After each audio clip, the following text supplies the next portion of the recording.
ఒక పదవి రాలేదు, అసలు పదవి రాదు వస్తున్న ఒక అనుమానంతో గవర్నమెంట్ రాదని చెప్పి వెళ్ళిపోయారు అందరూ. అంటే ఎంతసేపు కులాలను వేరు చేసి కొట్టుకొని చావండి అనే మనుషులు తప్ప, అరే కులాలను కలుద్దాం అంటే వ్యాపారాలు చేసుకోవడం కులాలు రావే, బిజినెస్లు చేసుకోవడం కులాలు రావు, అందరికి అమ్మాలి వ్యాపారం. కన్వీనియంట్ గా మాట్లాడి ఈ ఆంధ్రప్రదేశ్ బాగుపడద్దు అనిపిస్తుంది ఒకసారి నాకు. అది సార్ ఫైనల్ గా ఆంధ్రప్రదేశ్ బాగుపడుతుందా ఈయన అంటే ఇందులో ఒకటి నాకు అసూయ చేస్తుంది అనేది సరదాగా చెప్పినా మేబీ నిజంగా ఉందేమో మనసులో. రెండోది నాకు ఎవరు కలిసి రాలేదు, ఏడాదిన్న పాటు నన్ను దేకించారు, 12 ఏళ్ళ 15 ఏళ్ళు చెప్పాడు ఆయన, దేకించారు కానీ సపోర్ట్ చేయట్లేదు ఎవరు. ఏంది ఆయన ఆవేదన?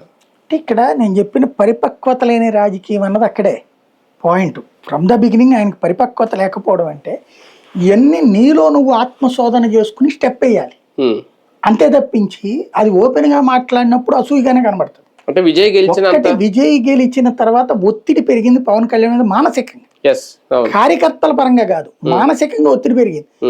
ఎందుకంటే అలాంటి రాజకీయం సాధ్యం కాదని ఈయన ఇక్కడ కార్యకర్తను కన్విన్స్ చేస్తూ వచ్చాడు. Very simple. ఆయన మాట్లాడే దాంట్లోనే అర్థం లేనటువంటి ఒక కాన్సెప్ట్ చెప్తా.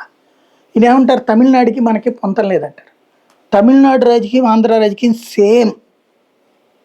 అక్కడ 2 పార్టీలు, ఇక్కడ 2 పార్టీలు సుదీర్ఘకాలం పాటు. ఇక్కడ తెలుగుదేశం కాంగ్రెస్, అక్కడ డిఎంకే ఏఐడిఎంకే, 2 ప్రాంతీయ పార్టీలు.